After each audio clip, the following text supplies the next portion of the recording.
It's no secret that as we age, our bodies go through some major changes. These changes can affect us in a variety of ways, both physically and emotionally. And while it's normal to feel a little down from time to time, it can be concerning when those feelings of sadness seem to stick around for longer periods of time. So the question is it normal to feel depressed after 60? And if so, what can you do about it? Well, today we're going to talk about this topic and hopefully shed some light on it. First off, let's talk about depression. Depression is a mental health condition that causes extensive and long-lasting effects on your thinking, emotions, perceptions, and behaviors. It's more than just feeling sad or down. It can lead to social and work-related problems, and can make it difficult to carry out daily tasks. Depression is a serious condition that should not be taken lightly. It's important to seek help if you are struggling with it. But the good news is that there are effective treatments available that can help you get back on track. Now, as we get older, it's natural to experience some sadness and grief. We may lose friends and family members, our health may decline, and we may have to retire and adjust to a new way of life. These are all challenging things to deal with, but they shouldn't cause clinical depression. So how do you know if you're just feeling down, or if it's something more serious like depression? Well, here are a few signs to look out for. First, you should see a doctor if you've lost interest in activities that you once enjoyed. This is known as anhedonia, and it's a common symptom of depression. When you no longer find pleasure in things that you used to love doing, it could be a sign that you're struggling with your mental health. It's important to remember that everyone has their own unique hobbies and interests. Don't compare yourself to others. If you're not enjoying things that you used to, it might be worth taking a break and coming back to them later. However, if you continue to feel uninterested in things that you once loved, then it's important to seek professional help. Another thing to look out for is significant weight loss or gain. It's normal to fluctuate in weight throughout our lives. However, if you notice that you've lost or gained a large amount of weight without changing your diet or exercise habits, it could be a sign of depression. Depression can affect our appetite and metabolism, which can lead to weight loss or weight gain. It's also important to rule out any underlying medical conditions that could be contributing to the change in weight. So if you're experiencing this, make sure to visit your doctor first before speaking with a mental health professional. Next, insomnia or oversleeping. It's normal to experience changes in our sleep patterns as we age.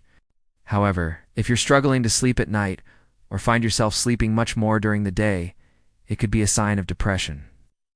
People who are depressed often have trouble sleeping because they're constantly overthinking things. They may worry about things that most people wouldn't even think twice about. For example, if someone says, "I'm going to run errands later," a person with depression might think, what if they forget something important? Or what if they get into an accident?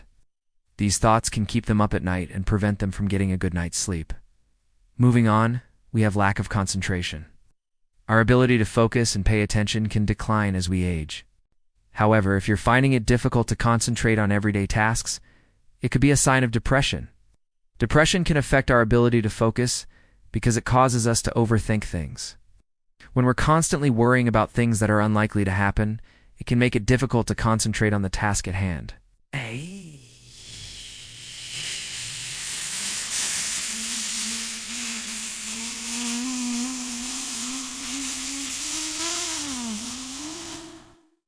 It may help to create a peaceful and distraction-free environment.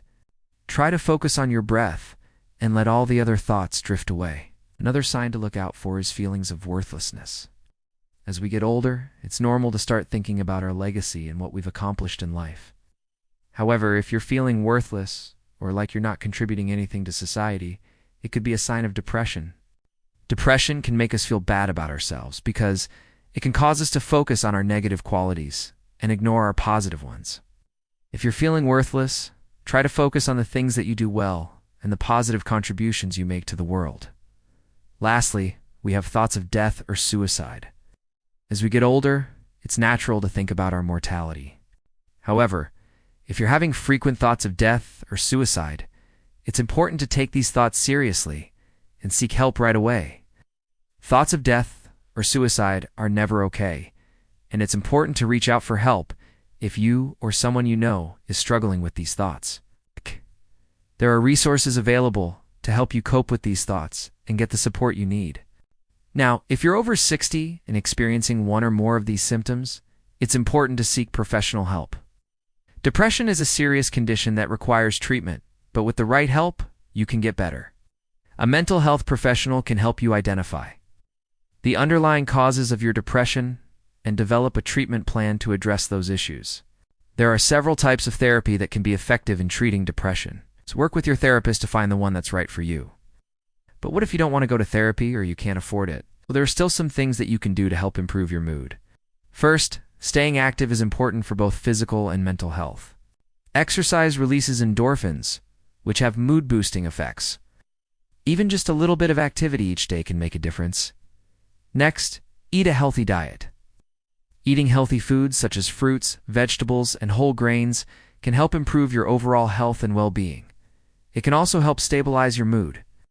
Another thing you can do is to get enough sleep. Getting enough sleep is important for both physical and mental health. Sleep helps restore and repair the body and mind, and it also helps regulate our emotions. Lastly, spend time with loved ones. Connecting with friends and family members can provide emotional support and a sense of belonging. It can also help take your mind off of your problems and improve your mood. Aging is inevitable, and it comes with many changes that can be difficult to deal with. It's normal to feel sad or depressed from time to time, but if those feelings persist, it's important to seek help. The first step towards recovery is acknowledging that there is a problem. Once you've done that, you can start to take steps to improve your mood and overall well-being. Now, I'd like to hear from you. Did you find this video helpful? So please let me know in the comments below. Also, if you know anyone who might benefit from the information shared in this video, please share it with them. Your support means a lot, and I appreciate each and every one of you. Thank you for watching, and stay healthy.